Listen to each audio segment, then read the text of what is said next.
लेकर आया था जग में फिर क्या लेकर जाएगा। क्या लेकर आया था जग में क्या लेकर फिर जाएगा। क्या लेकर आया था जग में फिर क्या लेकर जाएगा। मुट्ठी बांधे आया जग में मुट्ठी बांधे आया जग में हाथ बनाए जाना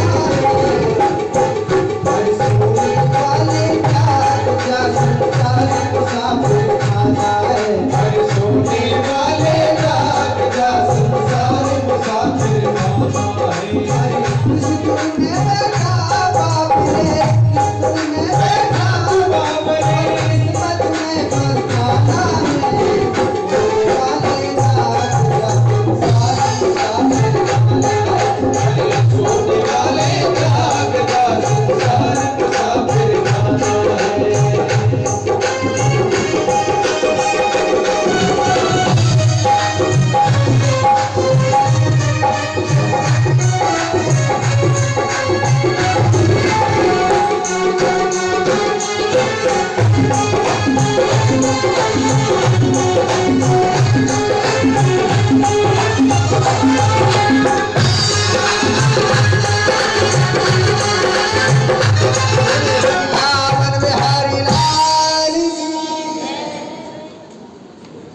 क्षमा चाहता हूँ, कथाएं रह गई है।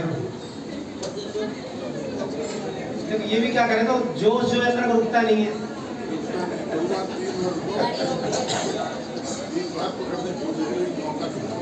वृंदावन बिहारी लाल की। अजामिल कृपया वार्तालाप में ना करूं, बातें ना करें, क्योंकि मेरा जो ध्यान है जो आपकी तरफ है सब लोगों। कौन सा उपाख्यान चल रहा है अपना? अजामिल। अजामिल ने पूजा पाठ करने का सारा सामान फेंक दिया, क्लोज करने लग गया, और महाराज वेद पाठ पूजा पाठ सब भूल गया। इसलिए तुलसीदास जी ने कहा, बरु भलु बास नरक कर त्राता दुष्ट संग जनि देहु विधाता। हे विधाता, आप मुझे नरक दे दे, मुझे मंजूर है। क्या दे दे? मंजूर है। मतलब कोई ऐसे कहेगा भगवान से? तुलसीदास जी कह रहे, बरु भलु बास नरक कर त्राता। नरक दे दो भगवान, मुझे नरक दे दो। तो क्यों? दुष्ट संग जनि देहु विधाता। किसी दुष्ट का कुसंग का साथ मत दे देना, क्योंकि नरक से तो मेरा आज भी कल उद्धार हो जाएगा। कभी न कभी मैं उस गड्ढे से, बोलो ना, आ जाऊंगा। लेकिन कुसंग मिल गया फिर बाहर नहीं आ पाऊंगा। क्यों? वो एक से दूसरा, दूसरे से तीसरा, उम्र से पाप कराता चला जाएगा। वो कुसंग मुझे बैठ नहीं देगा। महाराज अजामिल लग गया, वेद पाठ भूल गया, सुरा सुंदरी में फंस गया, चोरी करने लगा, वैश्यों का संग करने लगा, और एक वैश्य से विवाह कर लिया। क्या कर लिया? विवाह कर लिया। अब विवाह कर लिया, शिकार करने जाता, जानवरों को मारता, सुरा सुंदरी में लगता। एक बार उस नगर में संत आ गए। एक बार तो ये नगर वाले जो उदंड बच्चे होते हैं वो अलग ही प्रकार के होते हैं, सब जगह ही मिलते ही हैं। आप किसी नए बच्चे से मार्ग में, ये आज तो गूगल चल गया है, जब गूगल नहीं था तो गाड़ी का शीशा उतार कर पूछते थे ये वहां जाएगा क्या? आप उल्टी दिशा में भेज देंगे। ऐसा कई बार हमारे साथ हुआ, क्योंकि मैं यात्रा में प्रवास में ज्यादा रहता हूँ। ऐसे कैसे उसके बाद तो मैं सावधान हो गया कि मुझे पता है कि इन बच्चों से पूछना नहीं, किसी बुजुर्ग व्यक्ति से, किसी अच्छे व्यक्ति भले आदमी से पूछेंगे, इनसे नहीं, क्योंकि इनके अंदर आदमी है ही नहीं। क्या इनके अंदर आदमी नहीं है। तो वहां पर उन बच्चों से पूछ रहे संतों ने, अरे किसी सज्जन पुरुष का घर है यहाँ पर, रात्रि को ठहर जाएंगे। क्या पूछ लिया? किसी सज्जन पुरुष का घर? बोला है। अजामिल का। और रोज बेचारा वो वैश्याओं का गमन करता है, चोरी करता है, सोना सुंदरी लगाता है, मांस, रोज जानवरों को मारता है, मांस निकालता है उनका। संतों को भेज दिया उनके घर के। संध्या काल का समय हो गया। अब संत पहुंच गए। उनकी पत्नी जो थी प्रेग्नेंट थी, गर्भवती थी। संतों के आवभगत करने लगी। पहले बेचारी घबरा गई कि हमारे यहाँ संत कैसे आ गए। वैश्य थी, विचार भी क्या, ग्राहक आगे होंगे, लेकिन जब देखा संत है, अब महाराज जल भी ला रहे तो हाथ कांप रहे। वो जल जब लेकर के आई, उन महाराज त्रिकालदर्शी थे, उन्होंने देखा आंख बंद करके, अरे ये तो वैश्य का घर है, उसका पानी है, नहीं पिएंगे। जिस प्रकार का हम पानी पिएंगे वाणी भी वैसी हो जाएगी, जैसा अन्न खाएंगे मन भी वैसा हो जाएगा। जड़ भरत जी ने इसलिए वेद मंत्र नहीं सीखे। जड़ कहला के पागल कह रहा है। भरत थे ब्राह्मण, अंगिरस गोत्र के वेद पढ़े ब्राह्मण के पुत्र थे, पागल नहीं थे, जड़ नहीं थे वो, लेकिन वृत्ति जड़ वाली ग्रहण कर ली उन्होंने, पागल बन के रहना।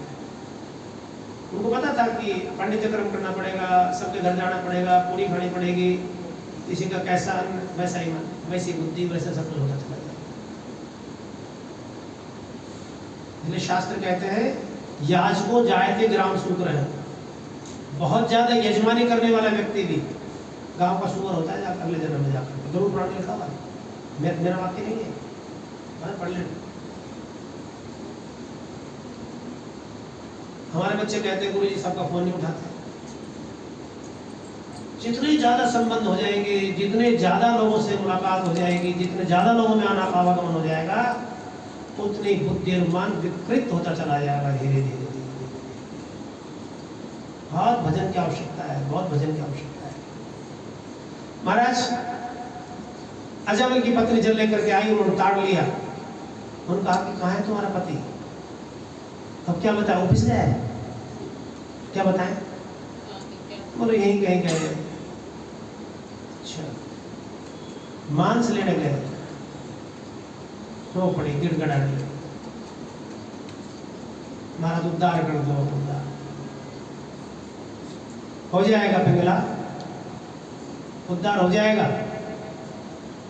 अजामिल से कहो कि जो तुम गर्भवती हो, जो तुम्हारा पुत्र हो, इसका नाम नारायण रख दे, बस इससे तुम्हारा उद्धार हो जाएगा। इसलिए देखो जितने भी प्राचीन नाम हैं, सबके नाम से भगवान का नाम टच है। चाहे किसी के पहले राम लग रहा हो, चाहे किसी के बाद में राम लग रहा हो, चाहे किसी के पहले कृष्ण लग रहा हो, चाहे किसी के बाद में गोपी कृष्ण, राधा वल्लभ, राम सिंह, चाहे तो पहले सिंह से पहले हो, चाहे सिंह के बाद हो, चाहे पहले हो चाहे बाद में हो, भगवान का नाम तो वो तलवार है, चाकू के ऊपर पड़ जाए तो, खरबूजे के ऊपर पड़ जाए तो, और खरबूजा तलवार के ऊपर पड़ जाए तो पाप कट जाएगा। चाहे भगवान का नाम आपने पहले ले लिया हो, और चाहे भगवान का नाम ही आपका उद्धार। अजामिल जब उनकी पत्नी ने जब कहा कि संत आए तो ये बात कह गए, महाराज शिकार को वहीं पटक दिया और रोने लगा कि क्या किया मैंने जिंदगी का, है? उलझ गया मैं इस बहारों में, क्या किया मैंने, इन बहारों में उलझ गया, इन बहारों ने मुझे उलझा लिया, ये दुनिया की चकाचौंध ने मुझे आकर्षित कर लिया। तो बेचारा रोने लगा, उलझे मत दिल बहारों में, बहारों का भरोसा क्या, उलझ मत दिल बहारों में, बहारों का भरोसा क्या, उलझ मत दिल बहारों में,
पर विचारों करना इतना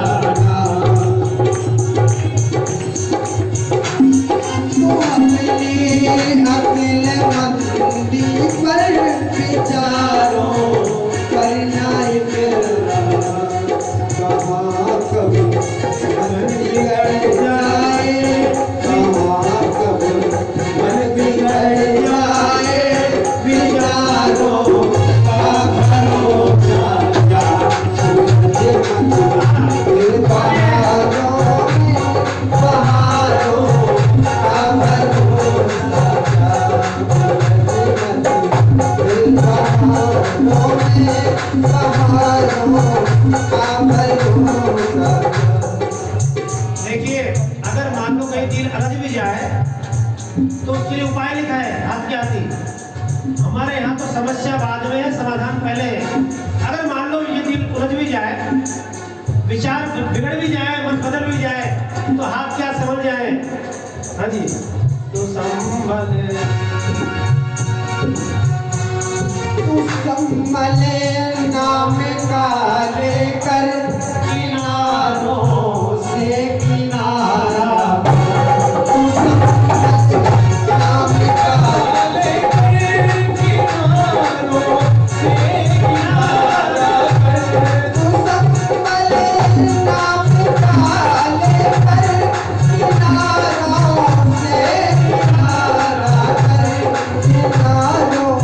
से किनारा किनारों से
आप ये मत समझे कि कोई बहुत विद्वान है, ये इसका मन नहीं भटक सकता किसी का नहीं, किसी का। अजामिल बहुत विद्वान, लेकिन अजामिल का जो चरित्र बताया जाता है, पापी का चरित्र बता दिया जाता है। पापी इस दुनिया की बहारों ने बना दिया उसे, उलझ गया बेचारा। उलझ मत दिल बहारों में, बहारों का भरोसा। बहुत सुंदर बहार है, क्या फुहार है, कह रहे हैं, लेकिन पता नहीं कब मन को आक्षिप्त कर देगा। और तमन्नाएं जो तेरी हैं वो फुहारे सावन की। अच्छा, ऑल टाइम ऑलवेज भी नहीं है, सावन की फुहारे मात्र। लेकिन एक बार विकृति आ गई तो विकृति बोलो ना निकलती नहीं। चलो आज कर लेते हैं ना, फिर तो आदत पड़ जाए, धीरे धीरे आदत पड़ जाए। दुष्प्रवृत्ति बहुत जल्दी प्रवेश करती है, एक बार से अनेक बार हो जाएगी। और सत प्रवृत्ति अगर आपने 100 बार भी करी है तो फिर नष्ट हो सकती है। ये तो सावन की सिफार है। और तो अपनी अकलमंदी पर नहीं, मैं बहुत विद्वान हूं, बड़ा होशियार हूं, आपका प्रायश्चित कर लूंगा, अपने आप को ठीक कर लूंगा, ये विचार है हमारे। पता नहीं कब मन बिगड़ जाए, विचारों का भरोसा क्या, उलझ मत दिल बहारों में, बहारों का भरोसा क्या। तो क्या करें साहब, अगर मान लो अलझ रहे हो तो संबल नाम का लेकर किनारों से किनारा कर। संबल किसे कहते हैं? अरे चाकू से है? चाकू नाव के किनारे कौन लगाता है? वो चाकू लकड़ी का, पतवार, संबल। संबल कौन सा संबल लेना है आपको? भगवान नाम का संबल ले ले, निकाल दे जो पानी आ गया उनको। और किनारों से किनारा कर। अगर आपने उस नाव को किनारे पर रोक रखा है अपनी नाव को, तो नाव किनारे में छोड़ के उतर जाए आप, क्या करें? बोलो ना। फिर कोई बाहर आके बाबा देगी, आपको डुबो देगी नीचे। संबल नाम का लेकर किनारों से किनारा कर, किनारे छूट जाते हैं किनारों का भरोसा क्या। किनारे छूट जाते हैं, कोई विश्वास नहीं किनारों का। आप मत सोचिए कि मैं किनारे पर हूं, अब तो किनारे पर आ गया, अब तो किनारे पर आ गया। पता नहीं वो किनारा कब डुबो दे आप। किनारों पर भरोसा है। वृंदावन बिहारी लाल की जय। महाराज कथा बड़ी है, हम संक्षिप्त रूप में इसको सुन लें। अजामिल ने बात मान ली संतों की। ये देखो संतों का आगमन है, क्या है? इसलिए भूमि पवित्र हो जाती है, स्थान पवित्र हो जाता है जहां संतों के पैर पड़ते हैं। तो शिकार को वहीं पटक दिया और अजामिल ने ये भजन गाया है। बताओ, कह रहे कि भटक मन मत भटक, बाहरों का भरोसा छोड़ दिया। पुत्र का नाम नारायण रख लिया। क्या रख लिया? अब महाराज यम के दूत आगे लेने के लिए सबको आने हैं। यम के दूत आ गए और उधर भगवान के पार्षद दिव्य विमान लेकर के आ गए। अब भगवान के पार्षद तो कहें कि हम बैठाएं और यम के दूत कहें। आखिर में भगवान के पार्षद उन्हें अपने विमान में दिव्य विमान बैठा करके ले गए बैठे। यम के दूत महाराज सीधे सीधे सीधे यमराज के पास, प्रभु ये अपना अंकुश लो, ये अपना पाश लो, ये रस्सी लो, रखो। क्या हुआ? और ऐसा पापी अजामिल पूरी जवानी में पाप किया उसने, तो भगवान के पार्षद चले गए। उन्होंने कहा कि मैं पूछ लेता हूं, मैं पूछ लेता हूं। यमराज जी ने भगवान से पूछा कि प्रभु ये क्या न्याय है आपका, क्या न्याय प्रणाली है? यमराज अपने पार्षदों को कह दो, हमने कहा है हास्यम परिहास्यम व स्तोत्रम हेलन में च। हांसी मजाक में भी, क्या बोला मैंने? हांसी मजाक में भी यदि भगवान का नाम आता है मुख पर, उदाहरण दे रहे हो, सीताराम जी का नाम आता है मुख पर, तो भी कल्याण करने वाला है। हास्यम परिहास्यम व स्तोत्रम, स्तुति करते समय अगर भगवान का नाम बार बार मुख में आ रहा है, हेलन में च, इस आवाज लगाने में भगवान का नाम आ रहा है, तो ग्रहाण नाम परमेश्वरम सब अगम हरम परम। भगवान का नाम जो आपने ग्रहण कर लिया, ले लिया, वो आपके सारे पापों को लेने का तरीका कुछ नहीं। आपने मजाक में भी लिया है, हंसी में लिया है, भगवान का नाम वो अंगारा है।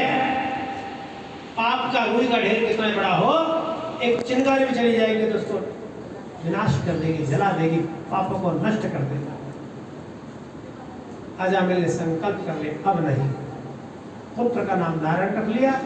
नारायण नाम रखने से अंत समय में नारायण नारायण नारायण नारायण के लोक में चले गए। वृंदावन। बिंदु जी महाराज ने बहुत सुंदर शब्दों में विनय किया, समय नहीं, एक पंक्ति सुना देता हूँ आपको। अजामिल गीत गणी का जिस दया गंगा में तरते हैं। अजामिल गीत गणी का जिस दया गंगा में तरते हैं, उसी में बिंदु सा पापी मिला लो के तो क्या होगा। दशा निज दास की भगवन संभालो के तो क्या होगा। बिंदु जी महाराज मानस रसिक बहुत बड़े संत हुए और बड़े पद लिखे, 1000 से ज्यादा उन्होंने पद लिखे भगवान के। उन्होंने कहा कि दशा निज दास की भगवान संभालोगे तो क्या होगा। जिन पतितों ने तुमको पतित पावन बनाया है, क्या ये हमारे को देखो आप भगवान, अगर हम पतित नहीं होते तो आपका नाम पतित पावन कौन कह रहा था। जिन पतितों ने तुमको पतित पावन बनाया है, उन्हीं पतितों को तुम पावन बना दोगे तो क्या होगा। दशा निज दास की भगवान संभालोगे। भगवान कह रहे कि मैं कैसे करूं, तुम्हारे लिए कौन सी नाव लाऊं तुम्हें तुम्हारा उद्धार करने के लिए। और हमें तो वही गंगा चाहिए। कौन सी गंगा, जिस आपकी दया गंगा ने, कौन सी गंगा, ये हरिद्वार वाली गंगा ने, उन्होंने दया गंगा। अजामिल गीत गणी का जिस दया गंगा में तरते हैं, उसी में बिंदु सा पापी मिला लो ये तो क्या। इतनी बड़ी गंगा बह रही बाबू, भगवान एक बिंदु सा एक बूंद वो डालो मेरे पापी, मुझे से पापी की भी, उसी में बिंदु सा पापी मिला लो ये तो क्या होगा। दशा निज दीन की भगवन संभालो ये तो क्या होगा। इस अजामिल के उनकी पत्नी पिंगला के विषय में ये भजन बिंदु जी महाराज ने लिखा। महाराज थोड़ा सा कथा हम तेजी से बढ़ाएंगे। भगवान की मानसिक सृष्टि में हमने वर्णन सुनाया था। महाराज दक्ष की कितनी कन्या हुई थी, दोबारा बोलो, 60। 13 कन्याएं, 13 कश्यप ऋषि को। चंद्रमा की 13 जो कन्याएं हैं, चंद्रमा की जो 27 कन्याएं हैं, पत्नियां हैं, इस 27 नक्षत्रियों की 27 पत्नियां हैं। अश्विनी नक्षत्र से लगा करके और रेवती नक्षत्र तक, पता है ना आपकी बात। ये 27 नक्षत्र ही चंद्रमा की 27 पत्नियां। और सबसे ज्यादा बताया था बड़ा ऋषि एक नाम में बताया था कल हमने आपको, कश्यप ऋषि। और कौन सा नगर बसावत के नाम से, कश्मीर। याद हो जी, बहुत होशियार क्लास है हमारी, सब याद है मुझे। वृंदावन बिहारी। तो मैं निवेदन कर रहा था आपसे, महर्षि कश्यप जी के 2 पत्नियां, पहली पत्नी दिति और दूसरी। मेरा प्रश्न सही है, उत्तर सही है, आप अच्छी तरह खोल के दिया करो, कोई बात नहीं। हमारे कई स्टूडेंट संकुचित हो जाते हैं कि गलत तो नहीं है, कोई बात नहीं। आप तो लिखो, आप तो जपो, गलत मत के ध्यान मत देना, फिर बाद में देखेंगे। ये भक्तों की निशानी नहीं है, ये ज्ञान, हाँ आपने ठीक बोला है, ये ज्ञानी की निशानी है। और ज्ञानी को कभी भी भगवान की प्राप्ति नहीं होती। मोक्ष तो मिल सकता है लेकिन भगवत नहीं मिलता। दोबारा बोलो, ज्ञानी व्यक्ति को भगवान की प्राप्ति नहीं होती। भगवान की प्राप्ति भक्त को ही हो सकती है। ज्ञानी व्यक्ति मोक्ष तो प्राप्त कर लेगा, क्या कर लेगा, बस वहीं तक है, आवागमन से मुक्त हो सकता है वो कि भगवान अब नहीं, ज्ञानी है ना। लेकिन ज्ञानी व्यक्ति भक्ति को प्राप्त नहीं कर सकता। भक्ति तो ज्ञान की माँ है, लेकिन ज्ञान से बहुत सस्ती और बहुत सुलभ है। ज्ञान कठिन है, दोबारा बोलो, ज्ञान कठिन है। भक्ति जो है बहुत सुलभ है, सस्ती है। इसलिए भक्ति की महिमा है हमारे यहाँ। किसकी? भक्ति की महिमा। महाराज दिति और किन की कन्या है बताओ, उनके पापा का नाम बताओ। उनके दक्ष प्रजापति। 13 कन्या है, जिसमें से सबसे बड़ी दिति और अदिति। दिति ने अपने पति से कहा, कश्यप ऋषि से, कि मैं दशुरा धर्म से प्रवृत्त हुई हूँ और काम वासना जागृत है और मुझे संतान की आवश्यकता है। महाराज कश्यप ऋषि ने कहा, ए बेला घोरे तमो, ये संध्या काल की बेला है। किसकी बेला है? घोर बेला है, तमो बेला है। तो क्या करें? भजन करें। ये बेला कैसी है? अच्छा, संध्या का मतलब समझते हो? संध्या, संधि का नाम संध्या है। एक जा रहा हो दूसरा आ रहा हो, उस काल को संधि काल कहते हैं। और दोनों काल में भगवान का स्मरण करना चाहिए। क्या है? लड़का तो पर अब भाई बात ये, दुल्हन बेचारे मेकअप करके ब्यूटी पार्लर से आई तो यार और की। अब बताइए बैंड बाजे रुक क्यों गए? बोलो लड़का जिद कर रहा है कि लड़के देखो। बोलो बुला लो, अपने चाचा क्या बुला लो, बुलवा लिए।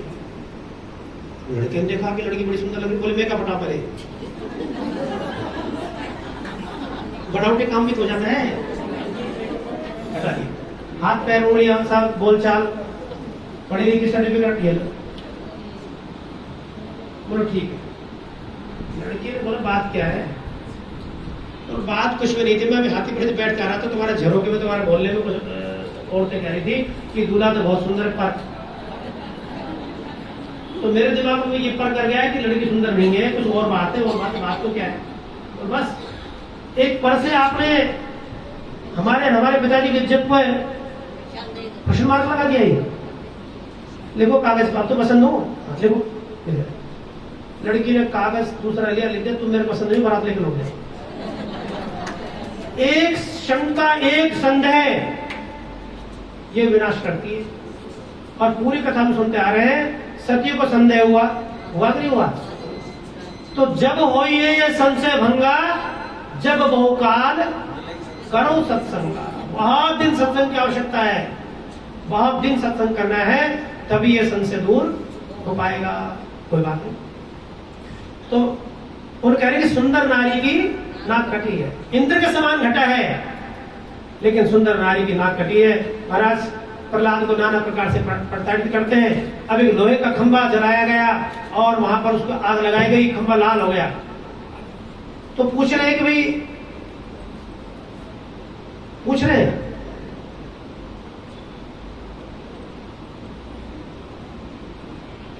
वृंदावन बिहारी लाल की जय। उनसे पूछा कि तेरे भगवान कहाँ हैं? उन्होंने कहा कि मेरे भगवान तो कण कण में विद्यमान है। कहाँ है? बोले लाल खंबे के अंदर भगवान है। लो तपा रखा आपसे उसको। और हाँ, बोल पकड़ो अपने भगवान को, पकड़ लो इसको। प्रहलाद रोने लग गए। किस बात पे? कि खंबा पकड़ना है? नहीं, भगवान को स्मरण आना पड़ेगा मेरे लिए। ये विडंबना, ये भक्त का दुख है कि भगवान को मेरे लिए दुख उठाना पड़ेगा। और असली भक्त वही है जो भगवान को कष्ट ना दे, भगवान को ज्यादा ज्यादा प्यार करे और ज्यादा ज्यादा सुख दे, वही प्यार है। गोपियों ने अपने आप को भुला दिया, अपने आप को, और भगवान से प्यार किया। उद्धव जी ने प्यार की परीक्षा करी तो गोपियों ने कह दिया, उद्धव क्या कह रहे हो कि मन को और कहीं लगा दे? कहां लगा दे? बोल ईश्वर में लगाओ, ईश्वर में। तो मन कोई दो चार है क्या दिल्ली वालों की तरह? हमारे भय, एक मन कर रहा है कथा में चली जाऊं, एक मन करता है ना जाऊं, एक मन करता है मंदिर में कुछ दान कर दूं, एक मन करता है दुनिया ने बहुत कर रखा है रहने दो। आपके हमारे बहुत मन है नहीं? गोपियों के पास एक मन है। तो गोपी धमकाए उद्धव जी को, उद्धव मन ना भय 10-20, एक हूं तो सो गयो श्याम संग को आराधे ईश। उद्धव मन ना भय 10-20। हमने तो कहा था ब्रज से दिल्ली में हम दिलाएगा, हम जरूर सुनते हैं। एक मन तो करता है कर लूं, एक मन करता है तो दो तो हो गया आपके पास। और हो सकता तो तीसरा मन भी हो, वो सहेली की बात मान रहा हो, अपने देश से ज्यादा माने नहीं। तो ब्रज की गोपियां हैं, उन्हें सर्वस्व भगवान के लिए, जो कुछ है भगवान के लिए करती है। श्रृंगार करती है भगवान के लिए, मक्खन बिलोती भगवान के लिए, व्यापार करती भगवान के लिए, काम करती भगवान के लिए। अगर मथानी चल रही है कृष्ण कृष्ण कृष्ण कृष्ण, एक ही आवाज, दूसरी का आवाज नहीं। तो जो भी कुछ कर रही है सब भगवान के लिए हो रहा है। तो मैं निवेदन कर रहा था अभी आपसे, प्रहलाद जी ने जब दिखाया कि लोहे का खंभा है, रोने लगे बेचारे। और प्रहलाद जी को रोते देख करके भगवान ने कहा मत करो प्रहलाद, मत करो। एक चींटी खंभे पर चल रही है, आग पर जलते हुए खंभे के ऊपर क्या चल रही है? चींटी। तो वहां पर एक कवि था, उस कवि ने कहा कि नर पर नारी चढ़ रही और नारी करे किलोल, नर की हालत देख के हंसे गांव के लोग हंस रहे। वाह, अभी प्रहलाद मरेगा, जलेगा, और प्रहलाद रो रहे हैं कि भगवान को मेरे लिए चींटी बन के आना पड़ा। क्या बन के आना पड़ा? चींटी आना। भगवान क्या क्या बन सकते भक्त के लिए? अब बताओ, आप चींटी बन जाओ एक बार, नीचे चल के दिखाओ एक बार, नीचे बैठने के लिए कह दिया जाए तो प्राण निकल रहे हैं। वृंदावन बिहारी लाल की जय। प्रहलाद जी उस खंबे को पकड़ते हैं और भगवान खंबा फाड़ के नरसिंह भगवान प्रकट हो जाते हैं। नरसिंह भगवान की जय। और महाराज नरसिंह भगवान ने रुकते ही सबसे पहले हिरण्यकश्यप को पकड़ा और उठा के जंगा पर रख लिया। दरवाजे पर ले गए, न बाहर था न भीतर था, न ऊपर था और न अस्त्र से न शस्त्र से अपना नखून से फाड़ डाला और उसके हाथ निकाल के भगवान ने गले में डाल ली। भगवान का स्वरूप देख करके सारे देवी देवता लोग विस्मित हो गए। प्रहलाद खड़े खड़े रो रहे हैं। अब उनको मनाए कौन? उग्रता जो आ गई, शांत कैसे करें नरसिंह भगवान को? लक्ष्मी जी के पास गए, प्रभु आप देख लो मैया, भगवान बहुत क्रोध में इस समय। बोले मैं तो ऐसा क्रोध नहीं देख सकता। क्या मैं तो ऐसा क्रोध देखा नहीं? मैं नहीं कहूँगा। शंकर भगवान भोले बेचारे, देवता लोग शंकर जी के पास चले, प्रभु आप देख लो। बोले भैया चलो हम चलते हैं। शंकर भगवान सर्प पक्षी बन गए बेचारे। क्या बन गए? शेर के ऊपर डर जाता है सर्प, उसके देह पर कांटे होते हैं, से होती है उसका नाम, समझ गया? तो कांटों से के ऊपर शेर डर जाता है। तो शंकर भगवान वो बन के चले गए। तो भगवान का जो क्रोध का जो तेज था उससे उनके पंख जलने लगे, बेचारे भाग लिए वहां से। आखिर में प्रहलाद जी ने जब उनकी तरफ देखा, नरसिंह भगवान ने प्रहलाद की तरफ देखा, दयाल होकर के और आंसुओं से भगवान अश्रुपात करने लगे।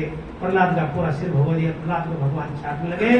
बोले नरसिंह भगवान की जय। देखिए, ना तो कोई हिरण्यकश्यप है और ना हिरण्याक्ष। ये कथा आपकी हमारी है। हिरण्याक्ष माने लोभ। दोबारा बोलिए, लोभ कैसे था हिरण्याक्ष को? पूरी पृथ्वी का साम्राज्य ने तो किया और मैं लोभी व्यक्ति भी यही करता है, धन को न तो खुद खर्च करता है, न बाल को खर्च करता है, न दान करता है। और धन की तीन गति होती है, सबसे पहले भोग, दूसरी दान और तीसरी विनाश। अगर आपने धन का उपयोग नहीं किया, उपभोग नहीं किया तो दान करें आप, और दान भी नहीं करेंगे तो विनाश। तो हिरण्याक्ष का मतलब है लोभ। तो उन्होंने पृथ्वी पर रहे क्या हो, और दूसरे को तो न तो खुद उपयोग किया न किसी को करने दिया। तो तीसरी गति होगी ना, हुई कि नहीं हुई? विनाश।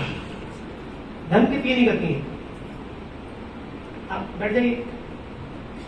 वृंदावन बिहारी लाल की जय। मैं निवेदन कर रहा था अभी आपसे।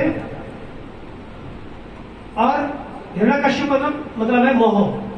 उनको अपने पुत्र से बहुत मोह था, प्रहलाद जी से बहुत मोह था। इस मोह के कारण उनका वध हुआ। तो लोभ और मोह। अच्छा, दूसरे शब्दों में देखिए आप, आपने मूली और गाजर देखी है कैसे पैदा होती है? मिट्टी के अंदर, और पत्ते, और वो कहते देखो हमारे पास कुछ नहीं है, हमारे पास कुछ नहीं है, ऐसे पत्ते हिला देती है। और किसान को जब मौका लगता है तो समूल नष्ट कर देता है उपाड़ करके, ना वो निशान नहीं रहता उस जगह पे। ये नहीं पता लगेगा कभी यहाँ पर गाजर या मूली थी, क्योंकि माल को छुपा लिया, पत्तों से मना करवा दिया, कोई नहीं है, कुछ नहीं। आम का पेड़ देखा है? पक्का छुपाता है, दिखाता है। और जितना आम ज्यादा लगेंगे तो माली क्या करता है? उसको काटता है, क्या उसकी रखवाली रखता है, उसके नीचे खाद डाल के सो जाता है, कोई और नुकसान ना पहुंचा दे, उसकी रक्षा करता है। खाद डालता है, उसकी सेवा करता है वृक्ष की, क्योंकि वो वृक्ष ऐसे लटक गया और कह रहा है कि आओ और ले जाओ, आओ और ले जाओ, आओ और ले जाओ। ये उदारता है वृक्षों की, और ये हिरण्यकश्यप का लोभ है, छुपा लिया, समुद्र नष्ट हो जाता है। ये सब चीज हमें प्रकृति शिक्षा देती है। गाजर मूली शिक्षा दे रही है, आम के वृक्ष शिक्षा दे रहे हैं, हमें शिक्षा ग्रहण करनी है सबसे। जितना भगवान कृपा करे उतने लग जाओ, आप नीचे चुप जाओ, वो माली, वो रक्षक ज्यादा खाद पानी देगा आपको। छुपा लोगे तो सबून नष्ट हो जाओगे, छुपा लोगे तो सबून नष्ट हो जाओगे। ये दोनों भाइयों का आपका वंश का वर्णन आपने सुना। प्रहलाद जी का आगे का चरित्र आप आगे सुनेंगे। इनके बेटे का नाम विरोचन होगा और पौत्र का नाम बलि होगा। ठीक है, आगे सुनेंगे। समुद्र मंथन की कथा इसमें आती है। देखिए, समुद्र मंथन कुछ मंथन नहीं, ये सब कथा वेद व्यास जी ने आपको और हमें जोड़ने के लिए बनाई है कि आप राम मंदिर आके कथा सुने। ये कथा ऐसी नहीं है। समुद्र मंथन में बताया देवता और दानवों का मंथन। मंदरतल पर्वत की रही बना ली, वासुकी नाग का रस्सी बना ली, और कश्यप जो है वो बेचारे नीचे बैठ जाते हैं और उसके ऊपर मंथन होता है। एक तरफ से देवता पकड़ लेते, एक तरफ से दानव पकड़ लेते हैं, समुद्र मंथन हो रहा है। और जब भी ये सारा मंथन आपके हमारे रोज होता है, क्या ये अच्छाइयां और बुराइयां रोज हमारे शरीर में लड़ रही हैं, रोज मथानी चल रही है अच्छाइयों बुराइयों की। और पहले तकलीफें आती है अच्छाइयों का, जब प्रकट आप अच्छाइयों का मोल लेना चाहते हो, अच्छाइयों को प्राप्त करना चाहते हो, तो तकलीफ पहले आएगी आपको। जब जल्दी बोलेगा, तकलीफ पहले आएगी। तो विष पहले आया, विष पहले आया। क्या आया पहले? और विष को किसको पिला दिया? शंकर भगवान। भाई घोड़े आदमियों को ये रास होता है, घोड़े पीलिए कंठ में रोक ले भगवान ने, नीलकंठ कह रहा है। बड़ी कथा है, कभी आपको सुनाएंगे। और उसके बाद अमृत निकला। धन्वंतरी जी महाराज अमृत कलश लेकर के आए, और जब देखा दैत्य ने अमृत कलश छीन लिया धन्वंतरी महाराज के हाथ से, देवता बोले प्रभु तो ले गए। तो अच्छा, हर बात पर देवता विनती करते और भगवान मोहे नहीं पड़ गए। अब किसी पुरुष को यह कह दिया जाए कि भाई हमारा काम है, तुम थोड़ी देर स्त्री बनकर आ जाओ, आएंगे क्या? लेकिन भगवान आ जाते हैं। भगवान उनके हृदय में कितनी दया है हमारे प्रति। भगवान मोहिनी बन गए, नृत्य करने लगे दैत्यों के सामने जाकर के। दैत्य, उनका नाम मोहिनी है, आकर्षित हो गए, मोहित हो गए, और उन्होंने अमृत कलश मोहिनी का हाथ में दे दिया।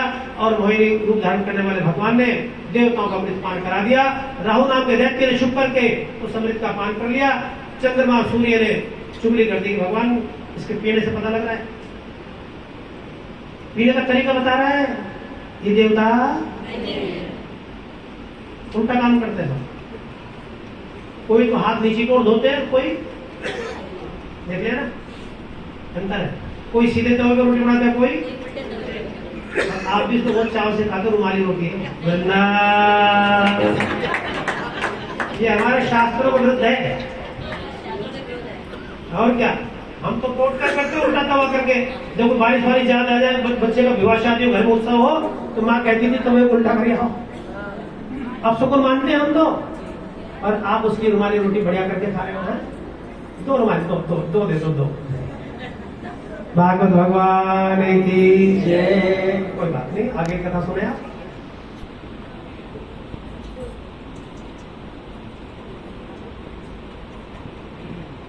बाके बिहारी लाल की जय। समुद्र मंथन की जो कथा है, देवता और दानवों की मंथन कथा है। हमारे जो सब प्रवृत्तियां, दुष्प्रवृत्तियां, दुर्गुण और सगुण, इनका युद्ध है। एक आपको परमार्थ का मार्ग बताता है, वो सगुण है। एक आपको स्वार्थ का मार्ग बताता है, वो दुर्गुण है। मन जो है स्वार्थ की बात करेगा, आत्मा परमार्थ की बात करेगी। तो जो आत्मा की बात मान लेता है उसका उद्धार हो जाता है, और मन की बात मान लेता वो डूब जाते हैं, उतरते मारे जाते हैं। ये कथाएं, बाकी और कोई कथा बता नहीं। महाराज आगे छोटी छोटी कथाएं अब सुन ले, उनको समय नहीं है। और जब राजा बलि को पता लगा कि इस प्रकार मेरे दादाजी का राज्य छीन लिया और ऐसे मार दिया, ये वो सब, महाराज ने भी दिग्विजय करके राजा बलि ने सबको देवताओं को खदेड़ दिया। और भगवान विष्णु के भक्त थे, क्योंकि प्रहलाद के पुत्र थे, किनके पौत्र हैं? प्रहलाद के पौत्र हैं। और उन्होंने यज्ञ का आयोजन रखा। उस यज्ञ में महाराज उधर जब देखा दीदी के पौत्र ने पड़पौत्र ने पूरा साम्राज्य स्थापित कर लिया है, अदिति बेचारी बड़ी परेशान हुई। उन्होंने भगवान से प्रार्थना करी। कश्यप ऋषि ने कहा कि तुम पयोव्रत का पालन करो, 13 महीने तक दूध पी के रहो, भगवान की आराधना करो, तुम्हारे श्रेष्ठ पुत्र होगा और तुम्हारे बच्चों को खोया राज्य तुम्हें वापस दिलाएगा।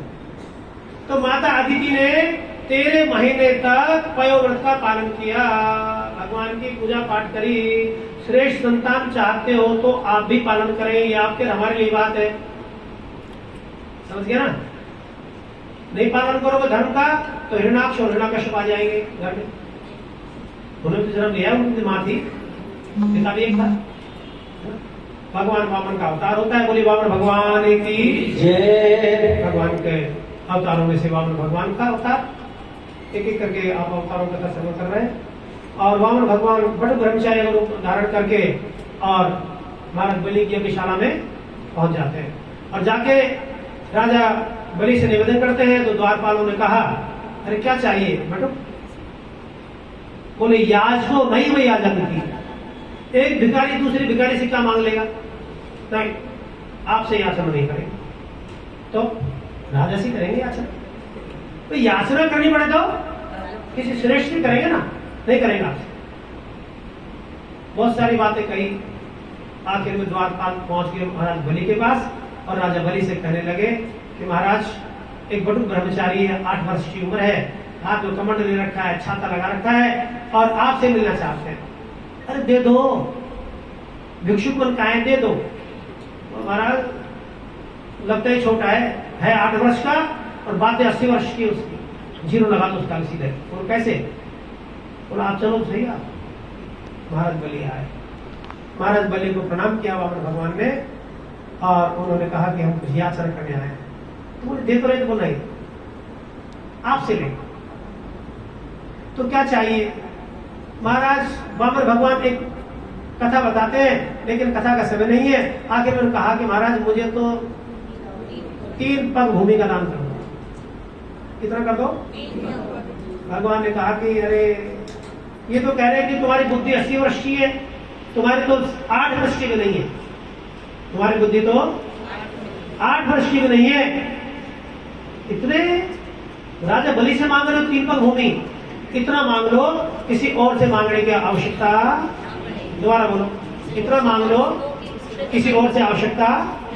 महाराज राजा बलि ने स्वीकृति प्रदान कर दी और स्वीकृति प्रदान करके क्या हुआ? 3 पग भूमि का संकल्प लेने के लिए तैयार हो गए। गुरुदेव शुक्राचार्य ने सब बात देख ली। द्वार खड़ा हुआ,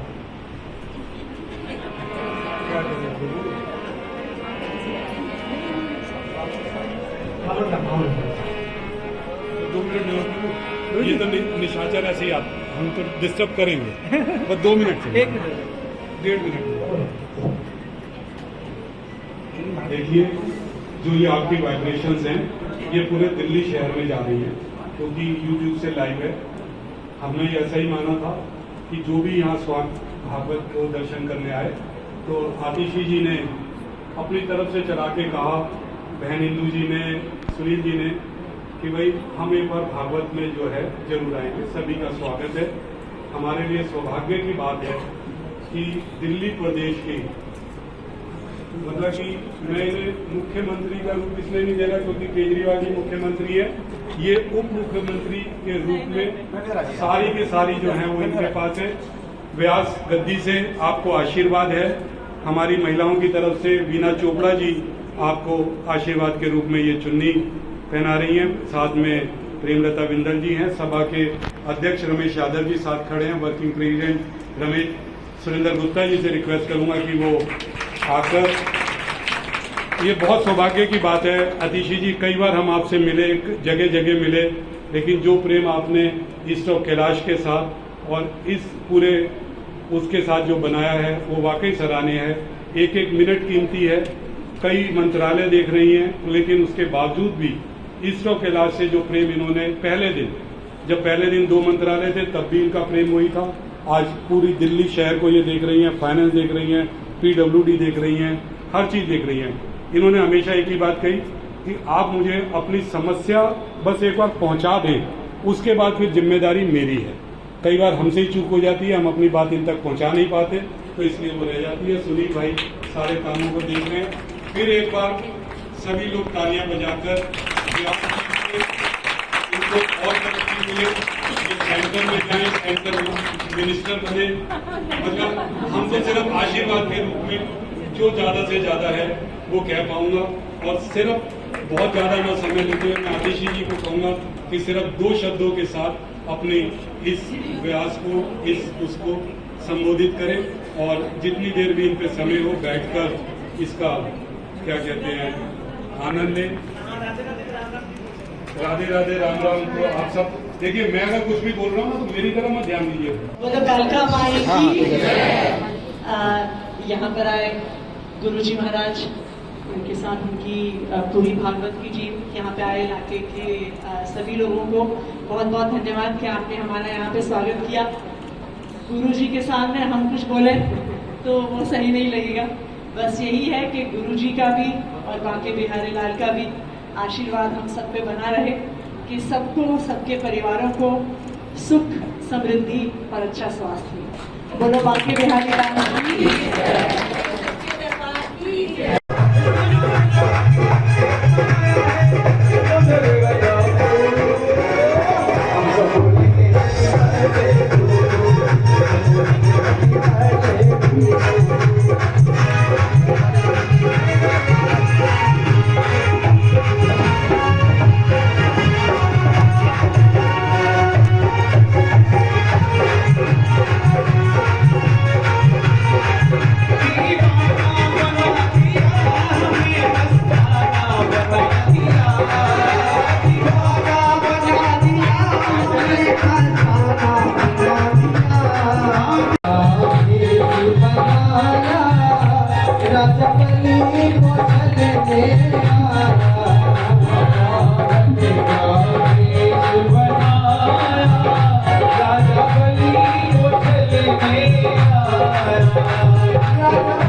ऐसे भला नहीं कर सकते, इनका अनुकरण करना है।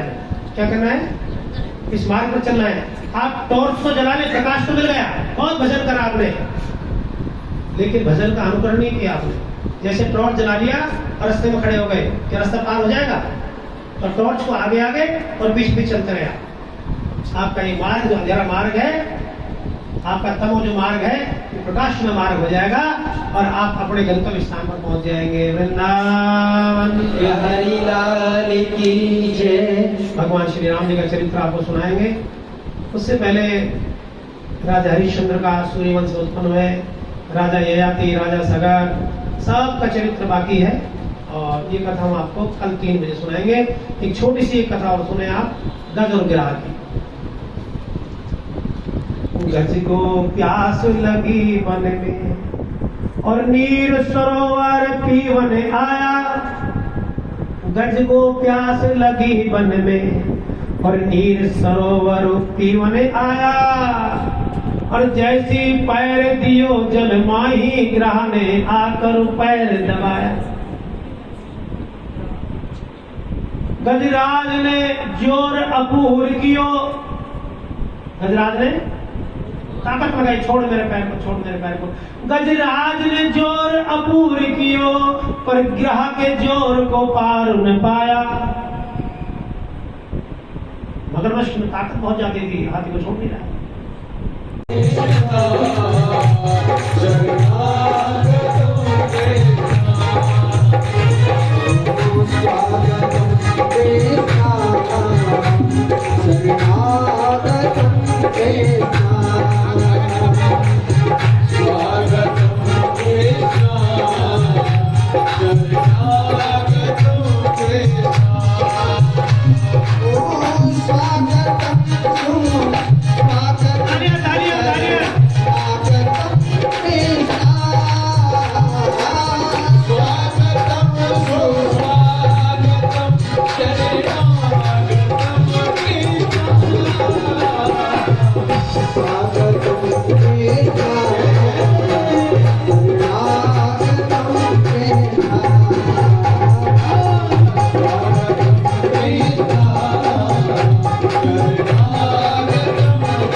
मीठी मीठी तालियों के साथ में आप मुझे ऐसा लगता है भाई बंद तो नहीं, उठा लीजिए दोनों हाथ और